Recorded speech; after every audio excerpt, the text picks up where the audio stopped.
یہ اللہ کے محبوبوں کی بات ہے۔ میں یہ باتیں اس لیے آپ کے سامنے عرض کر رہا ہوں تاکہ ہمیں حضرت معین الدین چشتی کا پتہ مل جائے، پتہ معلوم ہو جائے، ان کی عظمت سمجھ میں آئے، اولیاء اللہ کا مقام سمجھ میں آئے کہ کس طریقے سے بزرگان دین پر اللہ کی بھی رحمت ہوتی ہے،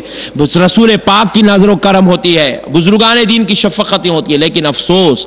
آج کے زمانے میں اولیاء اکرام کے یہ معاملات روحانی تو بہت دور کی بات ہے، لوگ ظاہر کو ماننے کو تیار نہیں ہیں، ظاہر کو ماننے کو تیار نہیں ہے۔ معزز سامعین اکرام، لوگوں کے ذہنوں میں یہ خیال آتا ہے کہ یہ کیسے ہو سکتا ہے، یہ کیسے ہو سکتا ہے، یہ کیسے ہو سکتا ہے۔ میں پوری دنیا کے برے جتنے بھی جو ہے بازو والے لوگ ہیں ان کو ایک چیلنج کرتا ہوں، آپ ذرا مجھے یہ بتائیں کبھی کسی نے آج تک وہاں آج حضرت خواجہ غریب نواز رحمت اللہ علیہ کے دربار میں کم از کم ایک 10 لاکھ کا مجموعہ ہے، آج ایک 10 لاکھ کا مجموعہ، ایک کم رجب سے لے کر 9 رجب تک 9 دن عرس شریف چلتا ہے حضرت غریب نواز کا، 9 دن، ایک کم رجب سے لے کر 9 رجب تک 9 دن عرس شریف میں تقریباً 10 لاکھ افراد اجمیر شریف آتے ہیں۔ میں پوچھتا ہوں کون ہے جو ان 10 لاکھ کو ڈھکیل کر اجمیر شریف بھیج رہا ہے؟ نہ کوئی مرشد تعلیم دیتا ہے کہ تم اجمیر جاؤ گے تو ہی میری مریدی میں رہو گے ورنہ میں مریدی سے نکال دوں گا، نہ کوئی دنیا کا عالم یہ کہتا ہے کہ تم غریب نواز کے عرس میں گئے تو ہی تم سنی بنے رہو گے، نہیں جاؤ گے تو سنیت ختم ہو جائے گی، ایسا تو کوئی نہیں کہتا۔ پھر کیا بات ہے، کون بھیج رہا ہے؟ اچھا ہم چھوڑ دو، ہم تو ہندوستانی ہیں، ہم ہندوستان سے چلے جائے تو کیا تعجب ہے، پاکستانی پاکستان سے آ رہے ہیں، بنگلہ دیشی بنگلہ دیش سے آ رہے ہیں، سری لنکن سری لنکا سے آ رہے ہیں، اور سارے لوگ ایشیا کی کنٹری سے دربار غریب نواز پر پہنچ رہے ہیں۔ میں پوچھتا ہوں یہ ملکی سرحدوں کی کشیدگیوں کے باوجود بھی کون ہے جو انہیں کھینچ کر غریب نواز کے دربار میں لے آ کر دنیا کو یہ بتانا چاہتا ہے کہ دیکھو اللہ کے ولی کی یہ شان ہوتی ہے۔ اللہ کا ولی اس کو کہتے ہیں کہ وہ پردہ کر کے 800 سال بھی ہو جائے تو اس کے چاہنے والوں کی تعداد میں کمی نہیں، اضافہ ہی اضافہ ہوتا جا رہا ہے، اضافہ ہی اضافہ ہوتا جا رہا ہے۔ دنیا والوں اگر تم ظاہر کو نہیں سمجھ سکے، ان کے باطن کو نہیں سمجھ سکے تو کم سے کم ان کی آمد کو تو سمجھ جاؤ جو آج لاکھوں کی تعداد میں غریب نواز کے دربار پہ آ رہے ہیں۔ کون بھیج رہا ہے؟ بس جواب ایک ہی ملتا ہے حدیث کے حوالے سے، اللہ فرماتا ہے جب ہم جس کو اپنا محبوب بنا لیتے ہیں تو اس کی محبت ایمان والوں کے دلوں میں ڈال دیا کرتے ہیں، ایمان والوں کے دلوں میں اس کی محبت ڈالتے ہیں اور ڈال کر اس کو اس کے قریب پہنچا دیتے ہیں۔ یہ اللہ کر رہا ہے میرے بھائی، یہ کوئی سائنٹسٹ کا کمال نہیں کہ وہاں 10 لاکھ آدمی آئے، یہ کسی مرشد کا کمال نہیں کہ وہاں 10 لاکھ آدمی آئے، یہ کسی مولانا کی تقریر کا کمال نہیں کہ وہاں 10 لاکھ آدمی آ گئے۔ خدا کی قسم ہندوستان میں دنیا میں جو حج کا منظر ہوتا ہے وہ کعبہ معظمہ میں ہوتا ہے، ہندوستان میں جو حج کی مثال اور شبیہ نظر آتی ہے وہ اجمیر شریف میں نظر آتی ہے۔ آج یہاں پر غریب اتنی بڑی تعداد میں جمع ہو رہے ہیں تو آپ اندازہ کیجئے، حالانکہ آپ دیکھیے نہ اجمیر جو علاقہ ہے نہ وہ اتنی پارکنگ والا ایریا ہے، نہ تو سہولت والا ایریا ہے، نہ تو وہ جمع غفیر کو برداشت کرنے کی صلاحیت رکھتا ہے، وہاں تو گلیاں کوچے عجیب و غریب مسائل ہے۔ پھر غریب نواز کی بارگاہ میں اندر اگر آپ چلے جائیں، گنبد شریف کے اندر اگر آپ چلے جائیں، چوکھٹ کے اندر اگر آپ چلے جائیں، پھر ٹھہرنے والوں کا دم گھٹنے کے علاوہ دوسرا کوئی چارہ ہی نہیں ہے۔ پھر بھی عاشقانے غریب نواز مرنے کو تیار ہیں مگر چھوڑنے کو تیار نہیں ہے، مرنے کو تیار ہے مگر چھوڑنے کو تیار نہیں ہے۔ اتنی محبت 800 سال پہلے پردہ کرنے والے ایک ولی اللہ کے لیے اتنے لوگوں کے دل میں آ رہی ہے تو پھر اندازہ کیجئے اللہ بتا رہا ہے کہ بندو یہ کسی بندے کا کمال نہیں، یہ خدا کا کمال ہے، یہ خدا کا کمال ہے، یہ حقانیت ہے۔ یہ اللہ جس کو اپنا بنا لیتا ہے 800 سال ہو جائے اس کی وفات پر اللہ اس کو مٹنے نہیں دیتا، نہ اس کے ذکر کو مٹنے دیتا ہے، نہ اس کے فیض کو مٹنے دیتا ہے، نہ اس کے تصرف کو مٹنے دیتا ہے، نہ اس کے خیال کو مٹنے دیتا ہے، نہ اس کی تاریخ کو مٹنے دیتا ہے، بلکہ اللہ اس کو اس منزل پر رکھتا ہے کہ شہنشاہوں کی گردن بھی اس در پر جھکا دیتا ہے۔ یہ اللہ کا نظام ہے، یہ اللہ تبارک و تعالیٰ کا جو ہے قدرت ہے کہ پروردگار عالم اپنے محبوبوں کی شان اس طریقے سے دنیا پر ظاہر کرتا ہے۔ معزز سامعین کرام، ورنہ کیا بات ہے کہ لوگ جو اتنی محنتیں کرتے ہیں پھر بھی اس کے باوجود غریب نواز کا دربار بھرا کا بھرا ہے، تو بس ایک ہی بات ہے، یہ اللہ کے محبوب بندے ہیں، اللہ نے چن لیا ہے، اور جن کو اللہ چن لے ہم ان سے بغاوت کیسے کر سکتے ہیں؟ نہیں بھائی، اللہ کے انتخاب سے جھگڑا کیسے ہو سکتا ہے؟ آپ بتائیں، اللہ کے انتخاب سے جھگڑا نہیں ہو سکتا ہے۔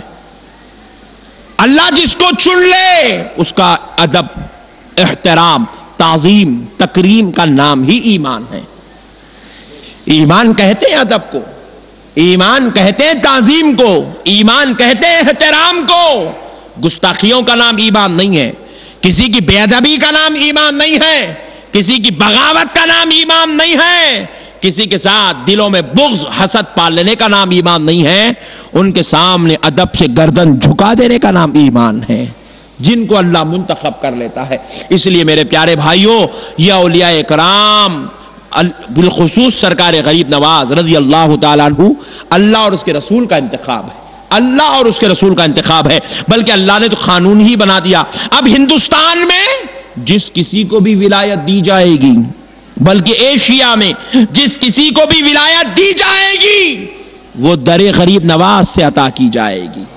غریب نواز کے صدقے سے عطا کی جائے گی۔ اسی لیے آپ کو سلطان الاولیاء کہا جاتا ہے کہ آپ سارے اولیاء اللہ کے سلطان و سردار ہیں، آپ کے بغیر اس علاقے میں کسی کو ولایت نہیں مل سکتی۔ حتیٰ کہ ہمیں ایک مرتبہ جو ہے بیان کے سلسلے میں ایک ایسے دربار پر گیا تھا جو سرکار غوث پاک رضی اللہ تعالیٰ عنہ کے بیٹے کا مزار تھا، یعنی کہ ان کی نسل پاک کے ایک فرد کا مزار تھا، آپ کی آل و آپ کی اولاد کی مزار تھی۔ عرس شریف کے ضمن میں گیا، سجادہ صاحب سے گفتگو کرنے لگا، بہت دیر گفتگو ہوئی تو میں نے سجادہ صاحب قبلہ سے کہا، مرتبے کے اعتبار سے غوث پاک رضی اللہ تعالیٰ عنہ کا مرتبہ بلند ہے، سرکار غریب نواز رضی اللہ تعالیٰ عنہ کا مرتبہ حضرت غوث پاک رضی اللہ تعالیٰ عنہ کے غلاموں میں ہی ہے۔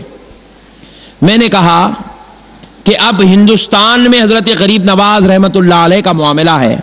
یہاں پر حضرت کی بہت جو ہے سلطانیت ہے، سرداری ہے، ولایت ہے، آپ ہی کی عطا ہے، اور یہاں پر ولایت کے معاملے چل رہے ہیں، اس کے تعلق سے آپ کا کیا خیال ہے؟ تو وہ خادری غلام غوث پاک رضی اللہ تعالیٰ عنہ کی نسل شریف کا ایک بیٹا کہنے لگا، خدا کی قسم ہمارے بھی دربار میں، ہمارے خاندان میں جتنے خادری غوث پاک کی اولاد ہے اور جو ہندوستان آ گئے ہیں، ہم نے اپنے بزرگوں سے سنا ان کو بھی ولایت اس وقت تک نہیں ملتی جب تک حضرت معین الدین چشتی اشارہ نہیں فرما دیتے، جب تک رضامندی کا اظہار نہیں کر دیتے۔ ہمارے اوپر والے بزرگوں میں، ہمارے خاندانوں میں جو ہندوستان آ گئے، ان بزرگوں کو بھی ولایت اس وقت تک نہیں ملی جب تک غریب نواز نے اجازت عطا نہیں فرمائی ہے۔ اسی لیے دوستو، حضرت غریب نواز رضی اللہ تعالیٰ عنہ کے بغیر جب اولیاء اللہ کا بیڑا پار نہیں ہو سکتا تو ہم گناہگاروں کی کیا خاک ہے،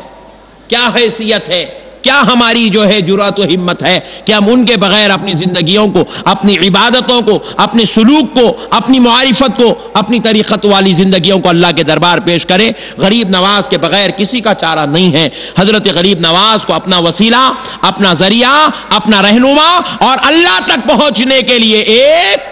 ہادی بنا لیں تو انشاءاللہ تعالی خدا کی قسم غریب نواز کے صدقے میں اللہ تک پہنچ سکتے ہیں۔ میں امید کرتا ہوں کہ آپ تمام عاشقان رسول اس بات پر انشاءاللہ تعالی توجہ فرمائیں گے۔ سرکار غریب نواز رضی اللہ تعالیٰ عنہ کی فاتحہ 6 رجب کو، کب بھائی ذرا بولیں، 6 رجب کو انشاءاللہ تعالی اپنے گھر میں، اتفاق سے میں کی بھی 6 تاریخ آ رہی ہے، آپ 6 رجب المرجب شریف کو سرکار غریب نواز کی فاتحہ اپنے گھر میں کریں گے انشاءاللہ۔ غریبوں کو کھانا کھلائیں، غریب نواز کا صدقہ ہے، نہیں ہو سکتا خود اپنے گھر میں بنائیں اور اپنے گھر میں خود پکائیں اور غریب نواز کی فاتحہ دیں، ایصال ثواب کریں اور کھائیں، اللہ اس کا اجر عظیم آپ کو عطا فرمائے گا۔ امید کرتا ہوں کہ آپ تمام عاشقان رسول سرکار غریب نواز کی فاتحہ کریں گے۔ کریں گے نا بھائی انشاءاللہ؟ انشاءاللہ. یہ پیچھے والے بھائی حضرات ذرا خاموش بیٹھے ہیں، کیا بھائی آپ لوگ نہیں کرتے کیا بھائی؟ ہاں کریں گے نہیں ماشاءاللہ، آپ لوگ بھی کریں. یہ ادھر کونے والے حضرات بھی کریں گے بھائی انشاءاللہ.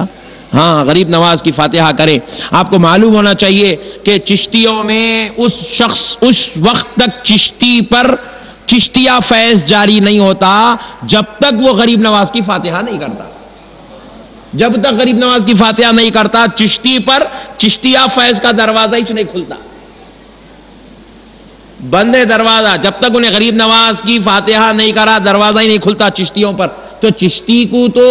یہ روزانہ 5 وقت نماز پڑھنا، دن میں 1 مرتبہ غریب نواز کی فاتحہ دینا لازم ہے.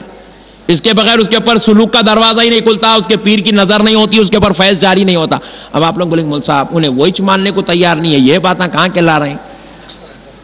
تو اس لیے میرے پیارے بھائیوں، اللہ کے واسطے غریب نواز کی فاتحہ انشاءاللہ تعالی 6 رجب المرجب کو ہم کریں گے اور غریب نواز سرکار کی جو ہے بارگاہ میں اپنی غلامی کا ثبوت دیں گے. اللہ رب العزت سے دعا ہے پروردگار پیارے حبیب رحمت للعالمین شفیع المذنبین صلی اللہ علیہ وسلم کا واسطہ میرے مولا ہم پر رحم فرما.